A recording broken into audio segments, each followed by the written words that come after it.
Assalamualaikum sahabat semua. Setelah ada kesulitan pasti ada kemudahan. Bayangkan, di sebuah desa yang tenang, seorang pria sederhana mendadak menikahi Ratu Buaya Putih di tengah Danau Keramat. Langit tiba-tiba membelah, sinar hijau turun dari UFO yang melayang pelan, dan ayat suci terdengar dari langit seolah dunia mau runtuh. Warga menjerit, netizen geger, tapi sang pria hanya tersenyum, seolah semua ini sudah ia tahu sejak lama. Apakah ini kutukan? Atau pesan rahasia dari langit dan bumi? Namun sebelumnya, bagi yang beragama Islam saya sarankan untuk menuliskan sholawat Nabi Muhammad agar kelak sholawat ini menjadi saksi untuk mendapat syafaat di akhirat.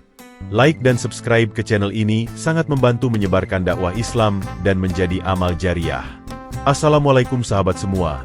Setelah ada kesulitan pasti ada kemudahan. Bayangkan, di sebuah desa kecil yang dikelilingi rawa dan hutan rimbun, terjadi sesuatu yang mengguncang batas logika dan menyayat nalar manusia. Di tengah malam yang pekat, di atas Danau Keramat yang dipercaya angker sejak nenek moyang dahulu, tampak cahaya remang dari puluhan obor mengitari sebuah panggung kayu terapung. Angin tak bergerak, air danau membeku dalam keheningan. Suara jangkrik pun seolah berhenti menghormati sesuatu yang akan terjadi. Ardan, seorang petani muda berusia 27 tahun, berdiri di tengah lingkaran itu. Tubuhnya gemetar, bukan karena dingin, tapi karena apa yang akan ia lakukan. Menikahi Ratu Buaya Putih, sosok gaib yang selama ini hanya menjadi legenda turun-temurun. Wajah Ardan pucat, tapi matanya mantap menatap ke danau, di mana permukaan air mendadak beriak hebat. Dari dalamnya, muncul seekor buaya raksasa berwarna putih mengilap, matanya tajam namun damai, dengan mahkota kecil di atas kepala. Warga desa berdiri di kejauhan, menonton dari balik pohon dan semak. Tak ada yang berani mendekat. Beberapa dari mereka merekam dengan ponsel gemetar. Wajah-wajah ketakutan namun tak mampu berpaling dari pemandangan aneh ini. Di media sosial, tayangan langsung dari salah satu akun mendadak viral. Ribuan komentar mengalir. Semua menuding ini rekayasa, sihir, bahkan kesurupan massal. Namun malam itu, di bawah sinar bulan setengah terang, prosesi pernikahan dimulai. Sang Ratu Buaya mengeluarkan suara lirih yang tak bisa dimengerti manusia. Tapi Ardan mengangguk seolah memahami. Seorang kakek tua dari desa, konon penjaga danau sejak muda, membacakan akad dalam bahasa yang terdengar asing. Saat Ardan mengucapkan ijab kabul dengan suara lantang, buaya itu mengangguk pelan, dan seketika air danau berputar seperti pusaran. Dari dalam air muncul puluhan buaya lain, mengelilingi danau membentuk lingkaran rapi. Mata mereka merah menyala, namun mereka hanya diam, menyaksikan. Semua yang melihat kejadian itu merasa waktu berhenti. Tidak ada suara, tidak ada angin, hanya detak jantung dan bisikan ngeri di kepala masing-masing. Setelah prosesi selesai, sang Ratu Buaya menyelam kembali perlahan, meninggalkan mahkota kecil di tangan Ardan. Tak seorang pun berani menegur atau menahan Ardan. Ia berjalan tenang kembali ke rumah, dengan langkah seperti orang tersihir. Esok paginya, media nasional heboh. Berita berjudul, "Pemuda menikahi Ratu Buaya di Sumatera Selatan," memenuhi layar-layar televisi. Netizen berebut membagikan rekaman video malam itu. Wajah Ardan muncul di berbagai portal berita. Namun di desa itu, tak ada satupun warga yang ingin diwawancarai. Mereka semua diam, seolah takut membangunkan sesuatu yang sedang tidur. Beberapa hari kemudian, anehnya, Ardan tidak terlihat lagi di ladang. Tidak pula ke pasar seperti biasa. Banyak yang bilang ia dibawa ke alam gaib. Ada juga yang mengaku melihat Ardan masih tinggal di rumahnya, tapi hanya muncul di malam hari. Kabar simpang siur menyebar tanpa henti. Namun yang benar-benar mengguncang seluruh negeri adalah malam keempat setelah pernikahan, saat sesuatu muncul di langit desa. Langit yang biasanya gelap mendadak terbuka seperti belahan, dan dari dalamnya muncul sebuah benda berbentuk bulan terang yang melayang pelan di atas Danau Keramat. Warga yang melihat itu berteriak, lari tunggang langgang, sebagian jatuh pingsan, sebagian lain menangis menyebut nama Allah. Tapi tak ada suara dari benda itu. Ia hanya diam, menyala seperti obor besar di langit, sebelum akhirnya mengeluarkan cahaya hijau lembut ke arah danau. Di saat itulah suara samar terdengar dari arah atas langit. Suara ayat yang bergetar di dada. Walillahi ema fis samawati wa ema fil ardli. Semua orang yang mendengarnya diam, tubuh mereka gemetar, seolah hatinya disentuh sesuatu yang bukan dari dunia ini. Malam itu berubah menjadi sejarah. Langit tak hanya menjadi atap gelap bagi bumi, tapi seolah menjadi jendela dari dunia lain. Setelah cahaya hijau turun perlahan menyentuh danau, sesuatu yang lebih mengejutkan terjadi. Air danau berpendar terang, membentuk pola lingkaran-lingkaran simetris seperti ukiran kaligrafi. Warga yang menyaksikan dari kejauhan hanya bisa mematung. Tubuh mereka seakan terkunci oleh ketakutan dan keheranan. Di tengah pusaran cahaya itu, muncul bayangan samar-samar. Beberapa warga bersumpah melihat sosok Ardan berdiri di atas air, mengangkat kedua tangan seperti berdoa. Di belakangnya, tampak siluet ratu buaya yang melayang, tak lagi dalam wujud hewan, tapi menyerupai perempuan tinggi berjubah perak, wajahnya tertutup kerudung tipis yang bersinar redup.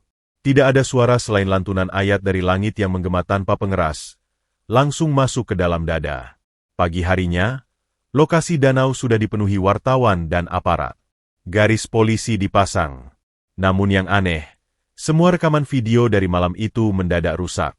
Gambar memburam, audio hilang, bahkan sinyal internet di desa lenyap selama beberapa jam. Hanya satu video yang masih utuh dan tersebar cepat, rekaman seseorang yang diam-diam memotret layar HP temannya. Dari situ terlihat jelas bentuk benda yang menggantung di langit, mirip pesawat luar angkasa namun berbentuk seperti bulan sabit bercahaya. Media pun menyebutnya sebagai UFO kamar, pesawat bulan. Tak sedikit yang menyebut ini sebagai penampakan makhluk langit, bahkan portal menuju dimensi lain. Tapi para kiai tua di desa berkata lirih, ini bukan benda asing, ini peringatan. Ardan belum juga terlihat. Namun keanehan terus terjadi.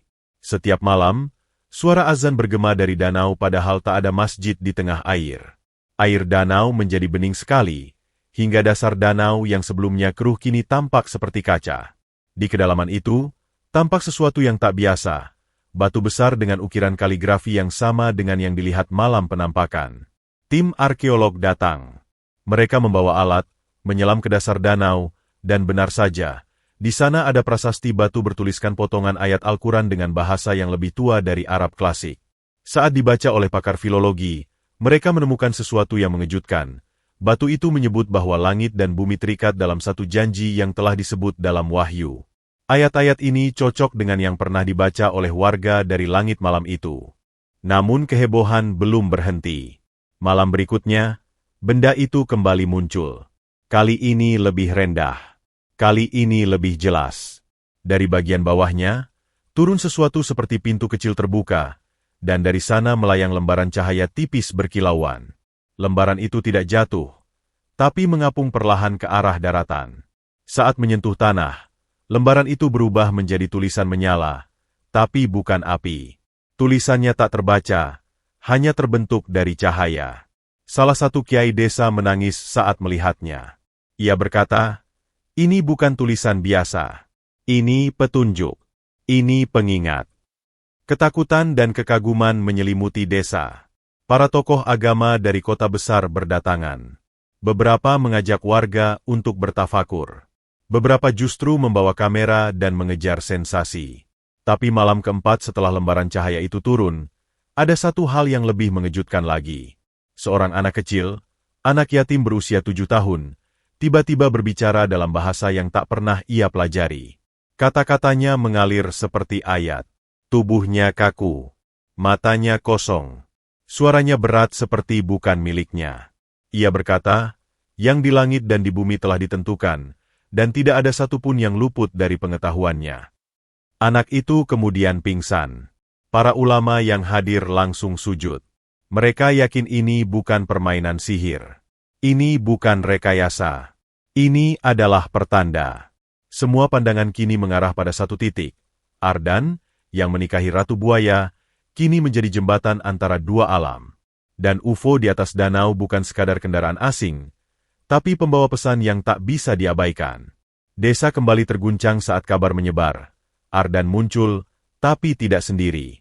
Di tepi danau yang kini dijaga aparat dan diliput media, seorang pemancing pagi-pagi menemukan sosok Ardan duduk bersila di atas batu besar yang dulunya tersembunyi di dasar air. Air danau yang dulu dalam kini surut sebagian, memperlihatkan lebih banyak batu bersimbol kaligrafi bercahaya redup. Ardan tampak berbeda. Rambutnya lebih panjang, matanya tajam namun damai, kulitnya seperti disinari cahaya lembut dari dalam. Di sampingnya berdiri seorang perempuan, berkerudung perak panjang yang menyeret air danau, wajahnya tak terlihat jelas karena diliputi cahaya. Perempuan itu tak berbicara, hanya memegang tangan Ardan erat. Seketika aparat mendekat, namun tak satu pun berani menyentuh keduanya. Ada aura menekan yang membuat semua orang mundur dengan sendirinya. Salah satu ustaz muda dari kota yang ikut menyaksikan bahkan menangis tiba-tiba dan bersyahadat ulang tanpa sadar. Ia mengaku mendengar bisikan yang menyuruhnya kembali pada janji awal, tunduk total pada Allah. Ardan lalu berdiri dan mengangkat tangan, seperti menenangkan kerumunan yang mulai gaduh. Suaranya jernih dan pelan, namun terdengar ke seluruh penjuru danau. Ia berkata, "Aku bukan lagi milik satu dunia. Aku telah diangkat sebagai saksi, karena aku menerima pernikahan ini bukan hanya sebagai cinta, tapi sebagai amanah. Dia bukan buaya seperti yang kalian tuduhkan. Dia ratu dari penjaga air, makhluk yang tunduk pada Allah sebagaimana malaikat di langit. Aku tidak gila. Aku hanya taat." Warga saling pandang, sebagian berbisik takut, sebagian lainnya menitikan air mata tanpa tahu kenapa.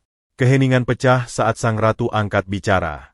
Suaranya tak berasal dari mulut, tapi seolah langsung masuk ke dalam pikiran semua yang hadir. Langit telah mengizinkan. Bumi telah menyambut. Kalian yang masih menolak akan buta. Tapi yang berserah akan dibuka matanya. Tiba-tiba langit menggelegar. Awan membentuk lingkaran besar. Di tengahnya, muncul kembali benda asing bercahaya, UFO kamar. Kali ini lebih rendah. Hanya ratusan meter di atas permukaan danau. Tubuh pesawat itu berputar pelan, menebar cahaya ke seluruh desa. Semua gadget mati, kamera beku, dan jam berhenti berdetak. Seorang ibu tua di dekat lokasi mendadak pingsan. Dalam pingsannya, ia mengigau sambil menangis. Warga mengenalnya sebagai Maksuminah, perempuan pendiam yang tak pernah keluar rumah sejak suaminya meninggal. Ia bicara dalam mimpi, "Ardan, dia dipilih. Langit membutuhkannya, jembatan akhir zaman." Setelah itu, Ardan dan sang ratu berjalan pelan ke arah danau. Air membelah sendiri seperti lautan di depan Musa. Mereka masuk ke dalam danau, namun tubuh mereka tidak tenggelam, justru perlahan-lahan menghilang seiring air yang menutup lagi. Saat permukaan kembali tenang, muncullah ukiran besar yang hanya bisa dibaca dari atas. Inna F. Halki Asamwi Wal Ard, salah satu ayat dari Al-Quran tentang penciptaan langit dan bumi. Desa Lumpang Jaya menjadi pusat perhatian dunia.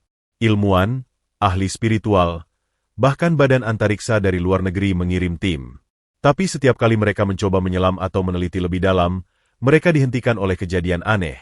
Alat mati, sinyal hilang, atau tiba-tiba tim mereka tersesat di tengah danau meski menggunakan GPS. Yang paling mengejutkan adalah kemunculan lembaran cahaya kedua yang turun dari UFO kamar.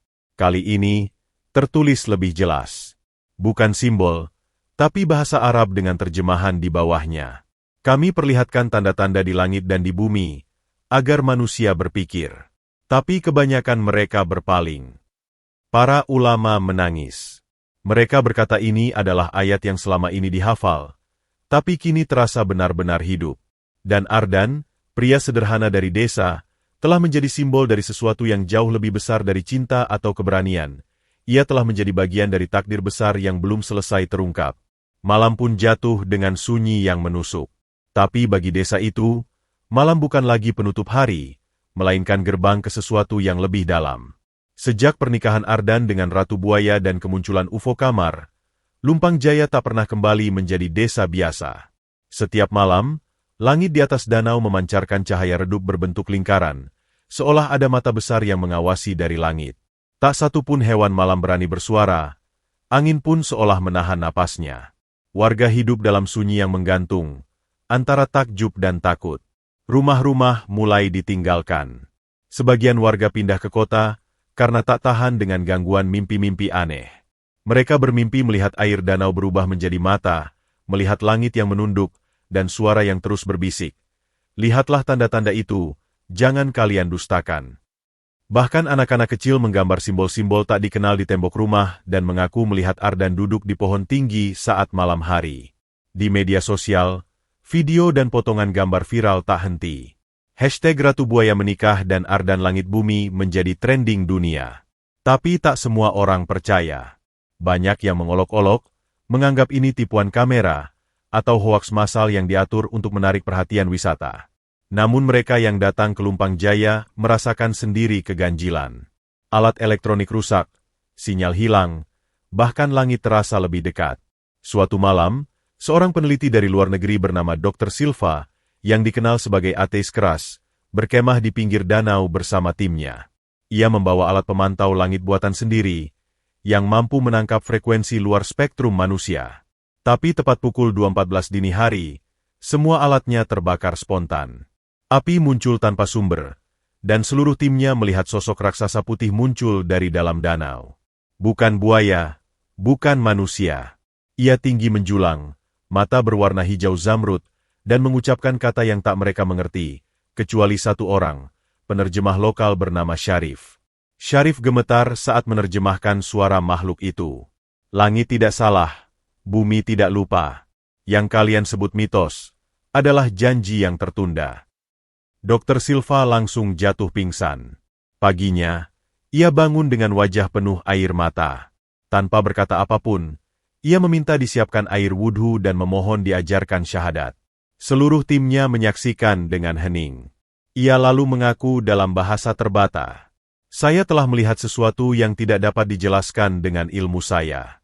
Jika ini bukan kebenaran, maka tidak ada lagi yang lebih benar dari ini." Desa menjadi saksi bisu bagaimana satu demi satu orang yang dulunya skeptis mulai berubah. Ada yang mulai rajin mengaji, ada pula yang hanya duduk termenung lama menatap danau, seakan menunggu pesan berikutnya dari langit. Tapi di balik semua perubahan itu, ada satu suara yang tak pernah terdengar di permukaan, suara Ardan sendiri. Ia tak pernah muncul lagi sejak malam pernikahannya. Namun warga bersaksi, tiap malam Jumat, mereka melihat sosok berjubah putih berdiri di tengah danau. Di pundaknya bertengger seekor burung hitam bermata biru, dan di sekelilingnya, buaya putih berenang tenang, seolah menjaga tuannya. Ulama-ulama mulai berdatangan. Mereka menggali petunjuk lewat kitab, tafsir, dan mimpi. Salah satu kiai sepuh dari Jawa Timur berkata, "Ini bukan sekadar kisah cinta. Ini pengulangan zaman." Ardan telah menjadi bagian dari jembatan akhir yang akan membuka hijab antara yang gaib dan nyata. Dan tanda itu sudah turun, lewat air, lewat langit, lewat ayat. Namun belum semua percaya. Beberapa orang mulai merasa resah. Di antara mereka adalah seorang wartawan bernama Ivan. Ia nekat masuk ke danau malam-malam dengan perahu kecil, membawa kamera tersembunyi, ingin membuktikan bahwa semua ini hanyalah delusi massal. Tapi sejak malam itu, Ivan tak pernah kembali. 3 hari kemudian, perahu Ivan ditemukan mengapung kosong. Di dalamnya hanya ada kamera yang rusak total, dan selembar kain basah bertuliskan potongan ayat. Walakat ja'ahum min al-anbai MV Muzda'ar. Terjemahannya, dan sungguh telah datang kepada mereka berita-berita yang di dalamnya terdapat pelajaran. Orang-orang mulai mengerti bahwa semua ini bukan kebetulan. Tapi apa sebenarnya pesan dari langit itu, masih belum terungkap sepenuhnya. Namun sebelumnya, bagi yang beragama Islam saya sarankan untuk menuliskan sholawat Nabi Muhammad agar kelak sholawat ini menjadi saksi untuk mendapat syafaat di akhirat. Like dan subscribe ke channel ini sangat membantu menyebarkan dakwah Islam dan menjadi amal jariah.